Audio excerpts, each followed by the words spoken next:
ព្រះរាជារបស់ចាស់របស់ទ្រង់នៅទ្រាំបានទេព្រះរាជាពួកយើងតាមរអស់4ឆ្នាំហើយអ្នកនាងតូចនៅផ្ទះអ្នកស្រែត្រូវជួបការលំបាកច្រើនណាស់ត្រកូល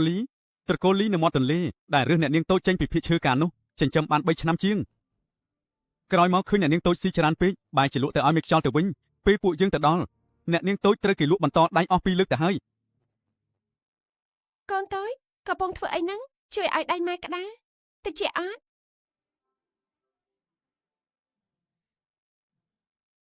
មិនត្រជាក់ទេខ្លួនម៉ែក្តៅអ៊ុនក្តៅជាងដៃអាវបងប្រុសតូចឆ្ងាញ់ណាស់គឺគេនឹងហើយលោកតាទួតសៀនជីននៃនិកាយឈីងស៊ូប៉ុន្តែគេមានរូបរាងប៉ុនខ្ញុំគេនាំខ្ញុំដើរ2ថ្ងៃទិញខោអាវថ្មីឲ្យខ្ញុំហើយថែមទាំងសូត្រធម៌ឲ្យខ្ញុំគេងទៀត300ឆ្នាំមុនធ្លាប់ជួបគ្នាម្ដងនៅភ្នំគុនលុនកាលនោះឯងក៏មានរូបរាងបែបនេះដែរត្រូវហើយកាយធម៌ស្ងស្ងៀមទៅធំមិនរួចអរគុណឯងដែលបានជួយការពារគេ2ថ្ងៃនេះមិនបាច់អរគុណទេខ្ញុំមានរឿងសំខាន់ចង់សួររនាងសង្កត់សង្កិនបិសាចស្រទាប់មេឃនៅសល់ពេលប្រហែលទៀតយ៉ាងច្រើន3ឆ្នាំទៀត3ឆ្នាំអញ្ចឹងកាលពី4ឆ្នាំមុនឯងរួមដៃជាមួយពួកខាងធសប្រើឈាមអាទិទេពនិងរតនសម្បត្តិខាងធសដើម្បីបង្កើតគេតើមាននិកាយណាខ្លះចូលរួមនិកាយធានហឹងមេដឹកនាំនៃនិកាយធម៌សាទាំង5គឺនិកាយធានហឹងមេដឹកនាំនិកាយធានហឹងហានឆាំងកឹងកាលពី4ឆ្នាំមុនគេបានមកភ្នំលៀនជិនរកខ្ញុំដោយផ្ទាល់ដោយនាំយកថ្មមេដាធាតុដើមអមតៈដែលបាត់ជិតរាប់ម៉ឺនឆ្នាំមកជាមួយចុះអ្នកលួចវាយប្រហារនៅយប់ដែលមូឡានកើតមានគេលួចចូលភ្នំលៀនយិនប្រើវិជារន្ទះសេកអ្នកដែលអាចទាញរន្ទះសេកបានមានមិនលើសពី3នាក់ទេហានឆាំងកឹងរាប់បញ្ជូលជាម្នាក់ដែរមិនមែនហានឆាំងកឹងទេកាលនោះគេនៅក្បែរខ្ញុំជួយយ៉ាងទុកមួយក្បាច់រហូតដល់របួសធ្ងន់បន្ទាប់មកគេឲ្យខ្ញុំនាំកូនរុនហើយគេនៅផ្ទះពីក្រោយនោះជាលើកចុងក្រោយដែលខ្ញុំបានជួបគេមេដឹកនាំហានឆាំងកឹងស្លាប់ហើយមិនដឹងទេរស់មិនឃើញមនុស្សស្លាប់មិនឃើញខ្មោច4ឆ្នាំមកនេះនិកាយធានហឹងប្រកាសថាមេដឹកនាំបាត់ពេលប៉ុន្តែខ្ញុំធ្លាប់ចាត់មនុស្សទៅស៊ើបអត់មានក្លិនអายមនុស្សរស់នៅក្នុងរាជវាំងបាត់ពេលសោះអ្នកដែលប្រើរន្ទះសេកលួចវាយប្រហារនិងបិសាចស្រទាប់មេឃដែលបញ្ជាភ្នំសប៉ាន់គឺជាកម្លាំងតែមួយខ្ញុំក៏គិតអញ្ចឹងដែរទើបឯងរងរបួសធ្ងន់ហើយនៅតែដើររត់គ្រប់ទិសទីមិនមែនត្រឹមតែតាមរកមូឡានទេគឺកំពុងតាមរកសត្រូវផងដែរខ្ញុំគិតថាទុកគេនៅជាមួយមនុស្សធម្មតាសុវត្ថិភាពបំផុតគ្មានអាយបិសាចគ្មានអាយអមតៈគ្មាននរណារកឃើញមិននឹកស្មានថាខ្សែឈាមគេភ្ញាក់ដឹងខ្លួនលឿនយ៉ាងនេះសោះគេគ្រាន់តែស្នីសមួយក៏ព្រោះភ្លើងពិភពផងចេញមកបាត់ដូចខ្ញុំអញ្ចឹងឲ្យតែខ្សែឈាមគេភ្ញាក់ដឹងខ្លួនកម្លាំងប្រែប្រួលក្នុងខ្លួននឹងលេចចេញមកហើយបិសាចស្រទាប់មេឃនឹងអាចតាមរកគេឃើញតាមរយៈកម្លាំងនេះយប់នេះគឺជាផុសតាំងស្រាប់ហើយម៉ែហោកខ្ញុំចិត្តពេកហើយខ្ញុំថប់ដង្ហើមសុំទោសកូនមិនអីទេខ្លួនម៉ែឈ្ងុយណាស់បន្តមកទៀតតើត្រូវធ្វើយ៉ាងម៉េចកម្លាំងរបស់មូឡានមិនទាន់ភ្ញាក់ដឹងខ្លួនពេញលេញទេគេត្រូវការពេលធំធាត់មុនពេលគេអាចទ្រទ្រង់កម្លាំងបង្កើតរនាំងសង្កត់សង្កិនត្រូវតែមាននរណាម្នាក់ការពារគេគ្រប់ពេលវេលាខ្លួនឯងការពារមិនកើតទេរបួសឯងមិនទាន់ជាផងក្បាច់អំបញ្ញមិញឯងប្រើប្រាស់កម្លាំងអស់ប្រមាណព្រះរាជាទុកឲ្យទូតបង្គំហឺមិញកម្លាំងពួកឯងទាំង3នាក់មិនគ្រប់ទេយប់នេះមកគ្រាន់តែជារូបកាយបំបែករបស់បិសាចស្រទាប់មិនប៉ុណ្ណោះបើរូបកាយពិតមកដល់ពួកឯងទុកមិនជាប់ទេខ្ញុំដឹងថាសំណាននេះជ្រុលហួសហេតុពេកប៉ុន្តែខ្ញុំគ្មានជំរឿនផ្សេងទេខ្ញុំត្រូវការពេលព្យាបាលមុខរបួសនិងត្រូវការពេលទៅស៊ើបមើលថាតើសត្រូវនៅក្នុងងងឹតបានជ្រៀតជ្រែកកម្លាំងប៉ុន្មានហើយក្នុងអំឡុងពេលនេះមូឡានត្រូវការមនុស្សខាងធម៌សពិតប្រកបនៅក្បែរខ្លួនអត្តសញ្ញាណកម្រិតវិជានិងចំហរបស់ឯងគឺសមស្របបំផុតបងប្រុសតូចកុំតន់ទៅអីឯងមិនតន់សុទ្ធធម៌ឲ្យខ្ញុំស្ដាប់គ្រប់3ឆ្នាំផង3ឆ្នាំក្នុងរយៈពេល3ឆ្នាំឯងត្រូវតែត្រឡប់មកវិញព្រមគេស៊ីច្រើនណាស់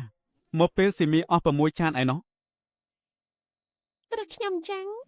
ឯងធ្លាប់ប្រាប់ហើយតាហើមិញពួកឯងតាមការពារសៀនជិននៅក្នុងងងឹតខ្ញុំទៅមួយផ្លែតនឹងត្រឡប់មកវិញទូលបង្គំទទួលព្រះរាជសារ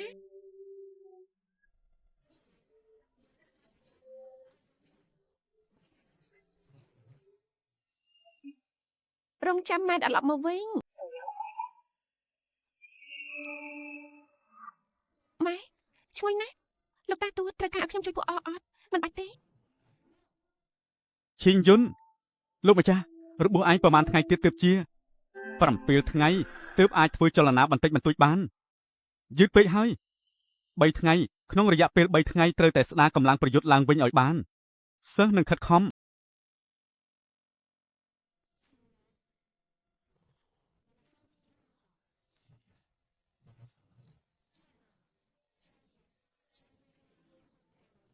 ជើងមាន់ម៉ែហើយតាណាហើយ